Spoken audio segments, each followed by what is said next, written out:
Today's episode is about Guardians of the Galaxy Volume 3. And let me tell you guys, I am just the other side of too excited to talk about this. Finally, I don't want to spoil the general opinion part of this, but let me tell you, this is the best one in fucking ages. I am fucking stoked that I've gone in to see an MCU film. And by the way, I forgot this was out. I didn't buy my tickets till the morning. I forgot that it was coming. I didn't watch any of the trailers. I literally went into it only knowing that the film was here. So I just went in almost carte blanche, and I fucking love this film. Bro, about the film, I followed the film, I watched the trailers, I had the tickets booked, and was hyped to go and see it. Hit me, show me what you got, wow me. And man, got punches, got laughs, everything. This is the one. And I'm glad you said that as one of your explanations, Brian, because that leads me to a question that I always like to ask Tim at the beginning of these episodes. Did this make you cry, Tim? Yes. This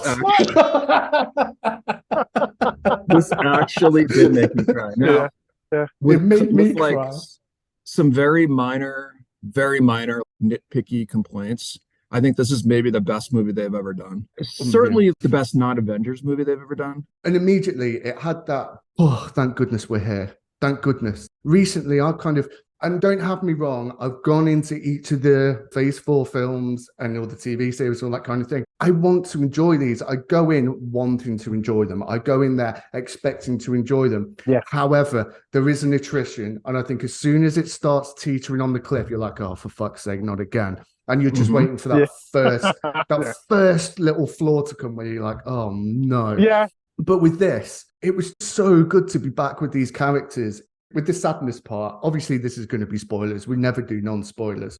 There were some sad bits throughout the film, real sad things, and we'll get on to some of those, obviously. But the part that made me weepy was almost the very final scene when he reunites with his grandfather. My eyes were glazed, with tears running down my cheeks. If I tried to speak, I would have wobbled. Like, let's put it that way. That's good direction, bro. One of the things that we all take for granted as humans, every time someone hugged each other, you felt it in your chest. As he said, when he met his granddad, wow, I'm here now. Oh. It didn't trope any of the relationships. It had verisimilitude. Nope. Let's just say this was a Phase 4 film or any of the dog shit that DC have put together in the last God knows how long. Mantis and Drax would have become a romantic. They would have romanticized that relationship. But to keep it as brother and sister, and the way that they play off each other. And also in the beginning, it's like any real relationship. To start with, everybody's having jokes, and sometimes it might be a little bit barbed, but you're thinking, oh, it's all just jokes and all that kind of thing. So everybody's laughing because nobody takes it to heart. Banter. I'm not a fan of banter, by the way. I think it's just acceptable bullying. However, I just think banter is bullshit. It's like picking on someone, but everyone allows it.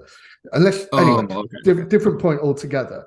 The arguments in Guardians 1, it's almost purely comic effect where everyone's just like, oh yeah, we're all new, we're all finding each other. Here they're allowed to just have arguments where they're like, for fuck's sake. Yeah. And then like there's a scene with Nebula and Mantis where Mantis is saying, look, people are just the way they are. You have to accept them. Stop looking for the fault. But when it finds you, when people's faults find you, accept them, because that's just a part of this beautiful package that makes that individual. And actually, you can't cherry pick people's weaknesses, their strengths, no more than any individual can do it. And I think actually in life, that's a really good lesson to learn, because when you become accepting of your own faults, obviously you have to hold yourself accountable. But when you accept that these are a part of me, my successes, my failures are all the part of the same mishmash that makes me. When you can do that, you're much more accepting of other people's faults. And I'm sure I've said this on the podcast before. When you make a mistake, it's a mistake. But when somebody else makes a mistake, oh, that's just how they are. Do you know what I mean? Did you think that the violence, how visceral the violence was? There's one specific early scene where we first introduced to Adam Warlock. You felt the punches. You felt that the heroes, there was again, verisimilitude to it, whereby each punch was being felt, like, and I was wincing. And you got the real strength of Warlock at that point as well. You could feel the speed of Warlock, the power. It's all in the direction there. It's like so excellent. And Matt, when you said the violence of it, I didn't even think about that. When I think of this movie and violence, I'm thinking the emotional violence in the flashback Yeah. scenes. There's so much genuine emotional trauma in this movie. It's such a departure from the typical Marvel movie. With that, in their heavy-handed way that Warlock was introduced, the physicality that he made me almost concerned of how powerful he was and how James Gunn, the scriptwriter, how do you give the Guardians any weight? How do you give them any purchase in this film with a physical conflict? It really took me aback. What an introduction. Yeah. What the hell? Who can stop this guy? I have to applaud Marvel. Every single flying character does not look the same. They're not, because they did with Icarus in Eternals was amazing. This looks plausible. And then comes Warlock. Phenomenal speed and the power at which this being was moving at. Visceral. Put some marker down early on. We're not fucking about in this one. Yeah. This is going to be a powerful, a direct, almost kind of mindless threat. Even the way that they infantilized him, it made him more threatening because there was a lack of thought in the way that he did attack. You're talking about like the verisimilitude of the film. It didn't have the typical ramp up of a rising action, then some big battle scene. They throw us immediately into mayhem, which gives it that feeling of, oh shit, Matt, you're saying like, we're not fucking around, but also this is unlike any Marvel film. Like there's not a typical story arc here. You're thrown right into it. Yeah, and the opening set pieces are usually to show where the status quo is. So the one that I'm immediately thinking of is Civil War starts, right? They're in Lagos in Nigeria. Is it Nigeria? Wherever it is, right? And they're showing how their teams come together. They've been together for a little while, the same thing that they do in Age of Ultron. But we have a very calm, very relaxed, and then boom, it just comes in. And it's not to show this is where these guys are now. That is shown with the rocket scene, but then it's very quickly snatched away. And it says, this is what you're going to have to deal with in this film. I just want to emphasize how emotionally resonant this movie is. As a matter of filmmaking, it's crazy. And one general thought is that how well this movie surprised me, because I had no idea really until I watched 2/3 of this movie, how Gunn has been setting up Rocket as the emotional center of this franchise the entire time. And that was a surprise to me. I didn't watch any of the trailers going, and I knew nothing about this movie. I figured we'd have to get some backstory on Rocket, ultimately in this final volume, but I didn't know that he was going to be the center. And I didn't know that he was really the center of the whole thing the whole time. I thought it was just like very surprising and just a beautiful film in that way. Almost with some irony, the MCU has kind of been chasing its own success, the way it presents its films since the first Guardians. Really, it's been with a diminishing return or diminishing level of success ever since that first Guardians film. And that we have a podcast to record this week about the best and worst comic book adaptations from the year 2017. And when you look at that, it was really starting to separate. We had Logan, Deadpool had just been before, Guardians of the Galaxy. We also had Winter Soldier come out around that time. And from listening to podcasts and from researching it, it's really quite strange how at that point people were all saying, we don't have superhero films anymore. That's the base of it, but yet we have this spy, we have this space opera. And slowly but surely, it's become very blueprinted. Everything has the Marvel humor, which pretty much originated from this film. The very purposeful humor. I know the acquisition of Fox by Disney, which I still think was a horrible idea. The lack of competition, for one, the lack of differentiating identities of different studios. But we've kind of iteratively chipped away at these until we have a very generic films. Like I said, they've also been chasing their own success. And for this film to come in and go, this is what you were chasing. Because this does, as you said, the tragedy and the levity and the sense of realism that you have with both has been lost in the MCU. That blueprint, he has got the mind to do that. He's got the energy to do it. He's got a vision. Most importantly, he has the ability. There you go. Mm-hmm. Everyone in the world who has experienced Guardians of the Galaxy Volume 3 will be clamoring for something that's equivocal, and there will be nothing. Restore the Guardians. Oh, no, please don't. On that, Brian, thank you very much for leading me to my next point.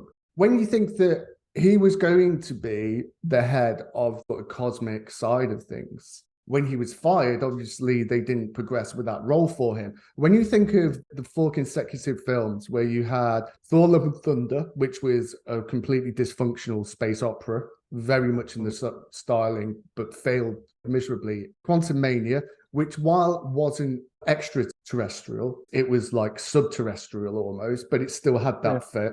We now have this, and the next one up's the Marvels, which again is going to be space-based. It makes me wonder what these 4 consecutive films might have been or could have been had Gunn had his creative DNA, his fingerprints in this continuation of films.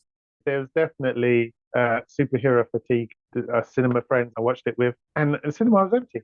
Really? You know, it's not even half full. And that happened with Ant-Man as well. Spider-Man, that was heaving. Everything since then, you can get a ticket, no problem. I feel like this one transcends superhero fatigue insofar as they made a really good decision, which is let's separate this entirely from the continuity, separate it from the ongoing story. This is a standalone movie about a very discrete thing that comes up. And that was a really good decision.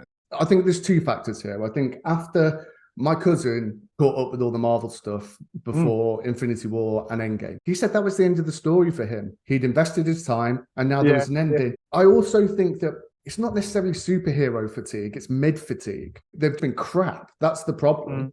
There's a Super Bowl every year. There's a Champions League final every year. Nobody's got Champions League final fatigue because there's still the event of it. I know sport's different because it's not scripted. Although sometimes, Brian, you could argue that it is stranger than fiction.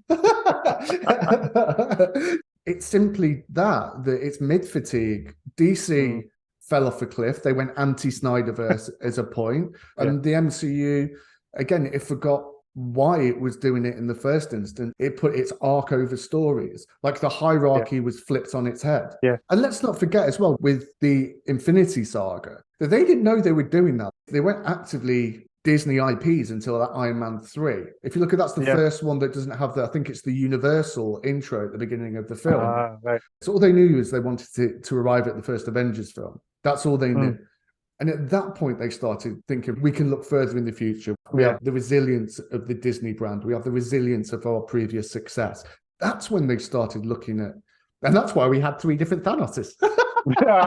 They were doing it on the fly. Whereas this, they're planning it, but it just seems more disruptive. I think that's a phenomenal point.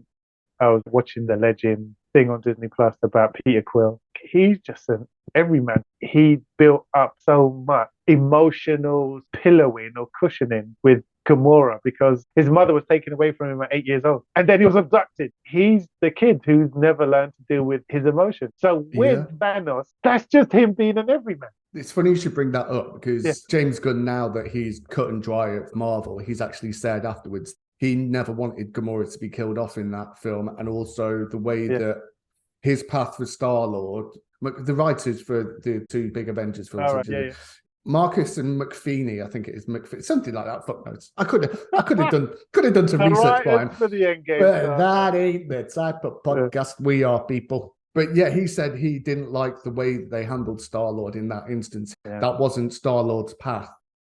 In the most general sense, how did you think the CGI was? I thought it was awesome. Maybe I was really into the film, but I thought the flashback scenes with the animals, I thought was looked great. His buddies like Lila, and then I forget, I don't think I caught the other 2. Claw and Teeth. Okay. Yeah. I thought they looked amazing. I thought especially the animals were really, really cool. And I thought Warlock all that stuff looked great. I didn't have any problem with it. I saw it in 3D, so maybe that was a little bit different. So it really popped. You know, the corridor fighting scene that was incredibly impressive. It had that John Wick look about it, the way it switched point of view quite frequently, rotated with the movements of the characters. That had to be all CGI, didn't it? I think so, yeah. That was massively impressive. And Rocket, scintillating, the skin planet, that looked brilliant. However, well, let's put it this way. In the way that Quantumania, you never felt there was anything off screen. There was never anything over the hill. It was kind of like the green screen was too close. This made me feel like I am in a living, breathing world, especially with that space planet where I had pubes sticking out and all that kind of shit. That was amazing. However, I don't want to turn a positive into a negative, but because this is Rocket centric, that they plowed a lot of man hours into Rocket. And I think by comparison, some of the other moving characters didn't quite hold up. There's an instance in the first flashback where it goes from Rocket's young eye to his current day eye, fade in and out with a close up of the eye. Astonishing. I've never seen anything look more natural or realistic from CGI. However, some of the other bits by comparison weren't quite there, but it's certainly a massive step up to some of the shit we've seen recently. What did you think to the level of animal cruelty in it? Because there's been a debate online. Do you think that it went a step too far, or do you think that it needed to be done to provide insight into how horrible an individual, how bad an actor the High Evolutionary was? I think the latter. I thought it was extremely resonant. Obviously, there's no animals harmed in this, but the depictions were grotesque. I mean, truly. It's almost like an animal death camp or something like that. I can see how it could upset people, but I mean, that's the point. The flashbacks were the emotional. Well, I wouldn't now. Now I'm taking that back. I don't think they're necessarily the emotional center of the film, but they were extreme to me, very resonant. It was horrifying to watch.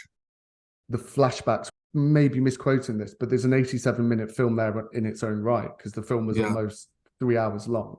I love the interplay between the current day and the flashbacks.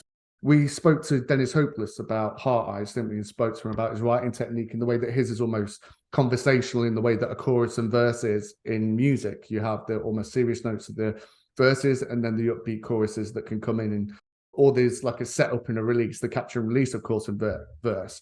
And I think what this did really well was if there was a heartwarming moment in the flashbacks, it would be brought into a tragic or a desperate scene in the current day.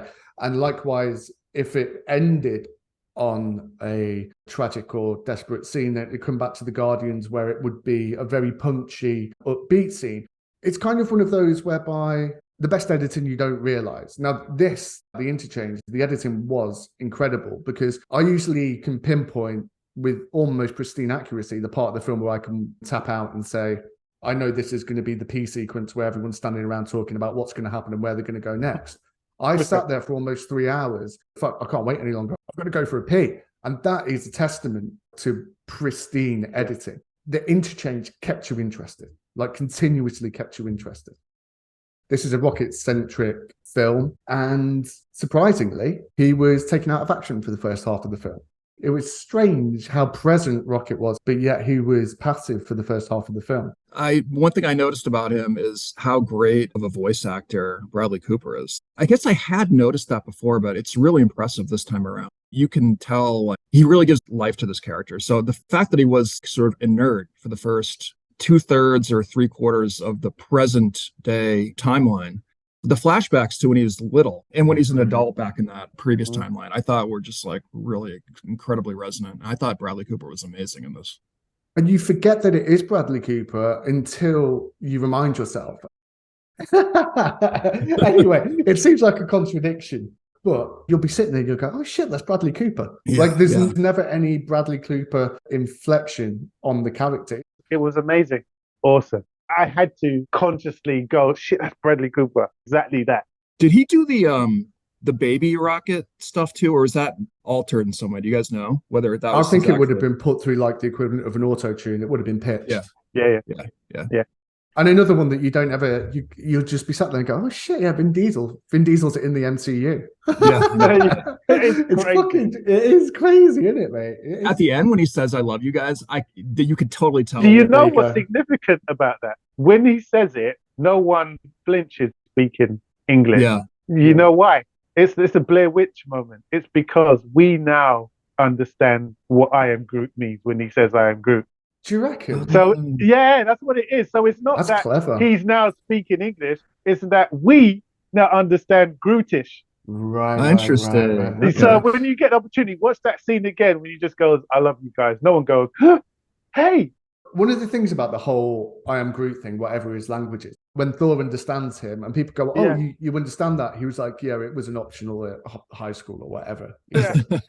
In that way that Chris Hemsworth just isn't funny. Oh, yes, it was an option. It was an optional. And everyone's pissing themselves. I'm like, he's just using a funny voice. Yeah. That's all he does. He isn't funny. But the one thing that gets me about that is all the characters are speaking different languages constantly, but they have a universal interpreter, whether it's in them or in their ears or whatever it is, all the time. And that's why they're all speaking English. So why is Groot's language the only one that doesn't work in the international interpreter? Why is he still I am Groot in everything when Mantis is probably like rubbing her wings together to communicate, sort of thing? Yeah. Explain me that, Tim. Explain me that. That's the right face to pull, Brian. Fucking confusion. Yeah, but okay, well, if you're going to do that, I mean, no one could understand the children's language apart from Drax. Well, why didn't you tell us? And then he quite rightly said, because you didn't ask. I kind of feel like it was a need to know situation, though. like, come on, Drax dude. all over. Come on, that's Drax all over. He's Mr. Obvious and Mr. Literal. Do you know what I loved about Drax in this one? Because this is the thing that irked me in Guardians Volume 2, that they took him away from everything's literal and just made him a dum-dum. And they never addressed that. Because when he says to Mantis towards the end of Volume 2, you're beautiful. And she's like, oh, really? And he goes, on the inside. Like, okay, literally what you're saying, she's got beautiful organs. Do you know what I mean? Stick to your own fucking rules or just don't have the rule to start with. What I like in this is they addressed it by saying, no, he's just stupid. It tweaked the character and it sort of made me go, okay, I can just watch Guardians 2 now and it's okay. Yeah. Mm-hmm. But I think what Mantis said about him was so heartfelt. Oh, it's beautiful. You know, when she was gunning Nebula, saying not everything has to be intellectualized. You know, that's not the only thing that matters. He makes us laugh. Yeah. And he's an important part and we all love him. Fuck, he does. Fuck, I do. You know, just agree with everything that she said. And when he has a heartfelt or somber moment, I feel like the Drax moments are the most powerful. He's this physically strong, the most physically empowered person. So then when he becomes mild and introspective, it has these real, clear, emotive, sensitive moments. And because of that juxtaposition, they always hit me. Well, I wouldn't say more than the others, but they seem more pertinent. Mm-hmm. And let's face it, Drax and Mantis together are just so adorable. They have great chemistry. I mean, Pom Clemente F, I buy into it. If I was to watch her in anything else now, I wouldn't be able to separate her. Like, she is Mantis. Yeah. She's so good in that role. Dude, in the Christmas special, when she's gone all forward, she's almost insect-like, and she's sort of scurrying after him. I'm like, no, run! And there was an element to that in the hallway battle where she was expediently just kicking ass. Because you forget, really, that these are the best of the best. Like, we have a lot of superheroes, and these are the guys that are the best, and they're the ones that have the staying power, and they're the Man City of superhero teams. They're the guys that always fucking win. Do you know what I mean? Even when they go a goal behind, we'll let you celebrate that goal, but don't worry about it. We'll be back. Yeah, we'll be back, mate. What's that, 0-0 at halftime? Wait till the second half, motherfuckers. Do you know what I mean? No, they were good. That hallway scene was, these guys know their shit. You should have known better. Amazing. It's amazing. And I loved the evolution of Groot from what we had in the first film, which I know was a different Groot, and this is the son of Groot kind of thing. To see him going from a sapling to when the first post-credit scene, when he's giant, towering, because he again, at this point, he was kind of like the steady Eddie of the group. He was, what do I need to do? How do I do it? To see the playfulness of Baby Groot and then the stubborn, contrary teenage Groot to this, and then to see him fully realized in the final one. A thoughtful character progression. And you touched on it, Brian, but James Gunn is so good with characters. Yeah. I want that toy with all the guns. Like, it's fucking phenomenal. That was sick. That was fucking amazing. It's ridiculous. But wow. It's just amazing. Like, everyone had their art. And also with Groot, if they'd have kept the original Groot, they've already portrayed him as a bit of a dope in it, because he would have been like a really old, I imagine anyway, he would have been like in early human ages, would have been really old. Yeah. So he's already got these burnt-in instincts and burnt-in tendencies. Whereas when you recreated the character, it gave you a lot more, it gave him more agency. He wasn't a sidekick. He wasn't a comic relief character. He was allowed to progress from that because James Gunn kickstarted it in Volume 2. In Volume 2, when he was saying stuff and Rocky was like, oh, that's disgusting, and like, ugh. And now I don't think he said anything that people were like going, no, we can't do that. He was really sensible, actually. And even what he said to Adam Warlock was like, why? I tried to kill you. Everyone deserves a second chance. If you had a favorite character in the Guardians, you'd be questioning who that favorite character is. Yeah. Right now, everyone had phenomenal lines, beautiful and amazing one line. You mentioned Gamora a moment ago. Yeah. How do you feel James Gunn dealt with the situation at hand? Loved it. The reality of her actually getting the opportunity to find out who this motherfucker is and why could any version of her even love this guy. How is that possible? Even when she applauded his killing, his cunning, his ability to actually do what he says he's going to do, and they ended up in that cliche scene on the floor, there was no kiss coming. Yes. And tellingly, so when Adam Warlock saves him, like, no, he's not Princess Leia, let's bring him down. And they all hug him. Such a powerful moment. And you're like, it's beautiful. Go on, Gamora, do it. And she does exactly what she did at the end of Endgame in that deleted scene, if you haven't seen it yet. She just exits stage left. Yeah, it is. Yeah. She just walks off. Like, I'm not involved. If you think about it, is that enough to change her? Possibly. But if you think about it in terms of time frame, it was what, 72 hours? You can't change your whole being in that time. I don't know. I think you meet people. I think people can. As well, it's the classic that when he was pining after her, it's off-putting. And this is just the same in real life. When you're chasing, the harder you chase, the less likely to be with that person because you're positioning yourself at a point of weakness, and weakness isn't attractive. But when he shows, his herodom, his bravery, his agency, and he's actually moved on from her to an extent more accepting, I think there is through flowing whereby Gamora is at a point, she understands the situation, and they could have played it for laughs the whole film, but they didn't. They had the one gag in the spacesuits, which was great.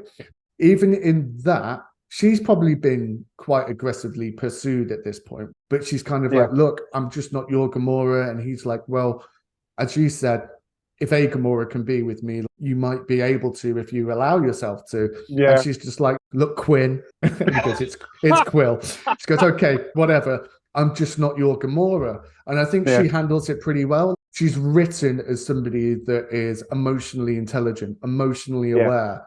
That doesn't prevent her from being involved with the Guardians. She understands the history that was there, at least for Quill. And I loved that she was a Ravager, because where else would she be at this stage? Yeah. You know, she's lost her quote-unquote dad, saved the universe, but that doesn't change who she was intrinsically, which was an assassin stroke murderer. So she has to find some of the hardest motherfuckers in town and run that shit. It follows through. I was just sitting there going, pay attention, Taika. You don't take a gag and repeat it ad infinitum. You do it, we get it, and you move on. Exactly like what you just said. They could have just done that whole thing where he was pining after her and saying stuff and embarrassing himself. But the seriousness of how Gunn treated it, and it was just like, wow. Yeah. Get the message. It's not a joke. This ain't happening, bro. It's just... What you've pinpointed perfectly is the difference between characterization and a caricature. Waititi had made them caricatures. Yeah. It's a very different style of writing. With Waititi, you have, it's kind of almost like magical realism.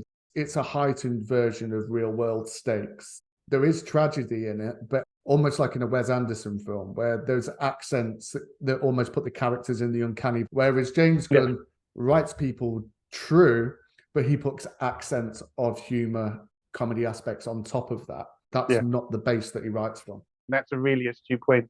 It's about the humanity of the character first, and then the humor comes out of the funny situation that they're in. That's the core difference as the problem that you've quite clearly illustrated you have with Thor and Chris Hemsworth. Trying to be funny. Look, dude, I was flying that flag at Ragnarok and nobody wanted to listen. And all I say to you motherfuckers is you got the film you deserved. I warned you. I said you can't have Ragnarok with people making fart jokes. Mm.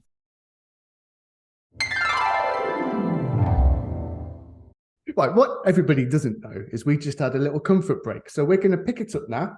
I know it seems like to you it was moments, mere moments indeed, but to us, it was days. No, I'm joking. So to quickly go through some of the supporting cast. I like the way that Kraglin had evolved, had more agency, and he seemed to be, one of the front players. I like the way he'd evolved out of the shadow of Yondu, which I think started in Guardians Volume 2. I like the evolution of Nebula as well, with the kind of Stark tech and the way that Rocket had adapted the Wakandan White Wolf arm with Stark tech that he would have been familiar with after Endgame. Cosmo was fantastic. Baklava is just adorable in anything that she does, but at the same time, I mean, the whole bad boy skit. What? I just loved it. Do you know? It was. He was like, "You can't say that. That's not. You're not allowed to say that word. That's our word, and we don't even say that word." Yeah, I love the cast in general. The dog stuff was so fun. The good dog stuff was just so funny. It didn't get old. It actually, it perfectly illustrates like the personality of a dog too. Yeah. If you were to imagine what a dog would say to you, if you could have it translate, that's exactly what it would say. If put in that position, I thought it was great. I thought in general the cast was incredible. My only complaint, I said at the beginning, like I have maybe just a few nits to pick, but the only thing I didn't love is I didn't really love the Warlock character. I thought that was kind of a device. I don't know if, I mean, it's sort of like, okay, had to get the plot going. I mean, it was basically just like a plot device, ultimately, to me. Yeah, it was. And I think the whole film you could have put an other existing character in that role. And I can imagine genuine Adam Warlock fans being very much having their nose put out of joint with the characterization. Thinking about the characters that James Gunn has in his film, from Peacemaker to the Suicide Squad, it would take, like Weasel, the window licker, the polka dot man. And he can do that with the most weird, strange, out of place person and make you root for them, from floor to teeth. But it's a CGI effect, wriggling on the floor, giggling. That is amazing work. Peacemaker, the story arc, he had to kill Rick Flag. Is he a hero? Is he not a hero? The questioning of himself, validation of himself, and the father issues. Brilliant. But all wrapped around a lovable lunk that has real issues to sort out. He's really good at doing it. Before we put it to an end, there's one glaring omission so far from this discussion, and that is the High Evolutionary. He, as a character, I think actually started off pretty good, that quiet menace. But by the end of it, he ended up just being a stand and shout mustache twiddler. It finished off very much in the same way most MCU. I thought at one point when the world's being destroyed by his, what you think is a building, but it's actually a spaceship coming out from the side of the world, and then he eviscerates the population. There's a mutiny on deck, and they all turn and point the guns at him. At that point, I was like, please make this his end. Please don't give us a superhero battle. If they had done that at that point, it would have been a brave but very well functioning end to the antagonist in this film. What it ended up being was the superhero battle. However, I had a problem with Adam Warlock comes in, destroys the Guardians, but then the High Evolutionary controls him with the flick of a finger, Adam Warlock. So you've got this acceleration of prowess. So I'm thinking at that point, how do the Guardians ever battle him? Because they can't even battle the subordinate at this point. What I like was in the same way that they defeated Thanos, which was he might be powerful, but he can only exert that power as quickly as he can think about it. So it was just relentless, one attack after another, after another, after another. So he never collected his thoughts long enough to be able to either redirect or defend or counterattack. However, I felt that the climax of this was still very much MCU-y. I'll Yeah, it's agree, definitely. and I'll add, I think he's not a metahuman. I think he's got a device. And I think the first shot Rocket took was to take it out, and then they bum rushed him. Yeah, I personally love everything that the High Evolutionary's done is just fucked. It's just fucked. We know the power that Jonathan Majors brought to Kang. But I'm sorry, Chuck Woody just shat on it.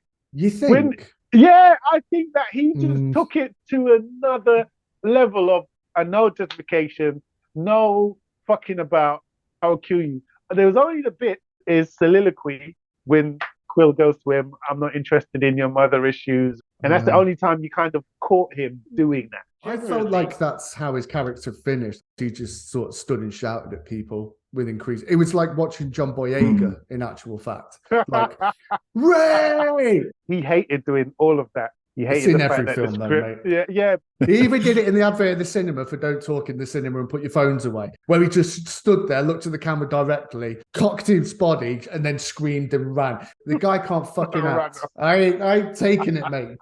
John, if you're listening, give it up now. But I did feel that the High Evolutionary did get to a little bit of that sort of just shouting, it's going wrong. If I shout louder, then hopefully it'll change. But yeah, I mean, look, we're allowed our own opinions on it, Brian, and I respect you as a colleague, a friend, and as a commentator. Tim, anything to add to that? I just have a question. So when they take the skin off the mask, yeah, and his face is all mangled, was that from when Rocket attacked him? Okay. Yeah. How gruesome was that? Look, that was crazy. Between that and the first MCU F-bomb, I know. I was like, stunning. how? Yeah. They said shit a bunch as well. Like, yeah. they were like, shit. Yeah, dude. You're just like, open the fucking door. Yeah. I was like, yes. I know. I was like, what? Yeah. They earned that 12A certification, boy. Yeah, that was funny.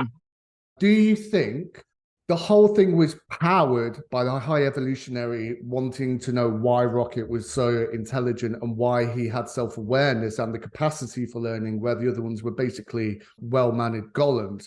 Do you think that in that scene where the baby raccoons retreat when they see the hand and Rocket is at the front of the cage curious, do you think that he had the intelligence and when the High Evolutionary souped him up, they just souped up what was already in Rocket?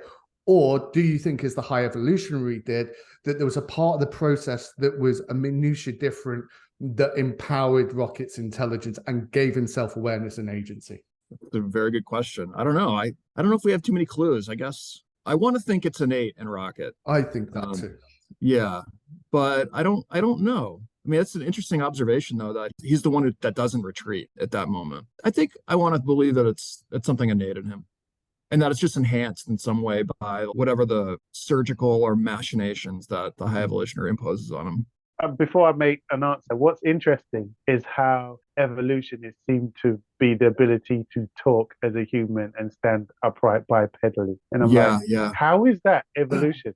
There's a genetic switch called Fox P7, which appeared in multiple species all of a sudden, which was the genetics to be able to speak and to be able to produce vocal cords and to have the additional intelligence to communicate through sound. And it's a really mysterious one. It's part of the reason why I don't actually think evolution. I don't even think Darwin, this whole survival of the fittest, I think it's been misquoted time and again over its course of like 200 years or whatever, however long origins of the species was.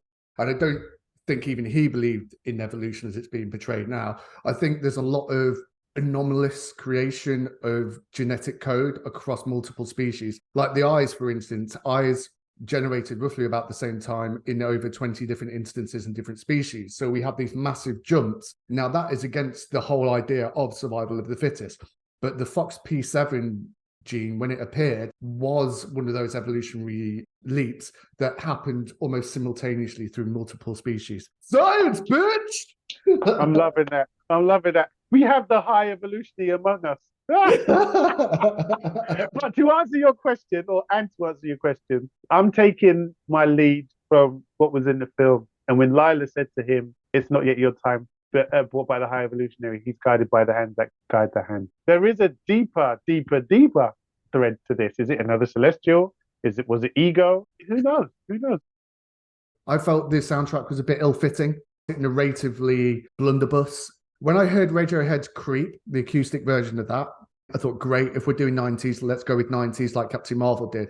Sometimes it felt like flicking through the music channels. It felt forced. There was no need for a song to be at this position. And also, how do you go from No Sleep Till Brooklyn, from Radiohead Creep, but then we're going back to a 70s banger, pop banger? Yeah. Agree completely. Almost like a parody of the original soundtrack approach. Constantly getting these songs. It didn't even bother me like the schizophrenia with which they bounce back and forth between different eras. It was just like, we don't have to constantly have music going. Yeah, I agree. Yeah, it was a bit jarring. What if you don't know that music? What if you don't know the Beastie Boys? What does that say? Mm-hmm. You know, it does all those kind of things. Yeah. Whereas if you do it like once or twice, great, but there's no need for it otherwise. And also, whenever I hear Moon Age Daydream now, it immediately makes me think of Guardians of the Galaxy. There was no, oh, dude, I fucking love Bowie so much, but let's not go down that. Okay, final one. One of the post-credit scenes, it showed the inverted commas new, but I can't imagine it'll stick. Guardians team, it had Cosmo, it had the little creature, it had Rocket Raccoon, it had Groot, it had Kraglin, and it had Adam. When you look at it, I was like, oh, this seems a little bit of a shitty team. However, on closer inspection, that's a very high-powered team. And two, it doesn't set up expectation for as and when anybody picks this up. You know, Star-Lord will return. It didn't say in what, but it gives you a level whereby the next person, it's, oh shit, you didn't use Beta Ray Bill sort of thing. I think I agree with all of that. Groot is a mainstay. Rocket is a mainstay. Cool. Yeah. You've got anchors in the comics. Team. Exactly. You've got anchors in the main team. But that's what I also love about it, is that it mirrors the comics that, hey, we can have a new team and they still be the Guardians. That's great. With the after credit scene, at the end of Endgame, what was the sound? Tony's hammer, right? Ping, ping. And at the end of this, what do we get? The crockery and the spoon. Clink. Yeah. Clinking in his spirit. That's funny. Fucking brilliant, mate. Brilliant. Loved it. Yeah. That's great. Yeah. Okay, well, I'm just about done. I think I think this is an obvious one, but we'd all recommend people go and see this as soon as possible, wouldn't we? Oh, absolutely. Definitely. Yeah. Get your ass to us. All right, well, it's been an absolute pleasure to share this afternoon, stroke this morning with you both. And thank you very much for coming on. Goodbye to the listeners, gentlemen, gentlefolk, ladies and germs. Tune in next time. It's been a pleasure. Everyone should see this. It's awesome. Nice talking to you guys. So that leaves me, your regular co-host Matt, and thank you very much for sticking with us to the end. As always, please follow us if you've made it to this point, which I know you can because the analytics tell me the retention's there. And some of you, for some reason, are listening to this for the first time, getting to the end and not thinking, I want to hear what these guys got to say in the future. So I want you to click subscribe, follow, whatever. And that only leaves me one more thing to say. We have been, and this is the end.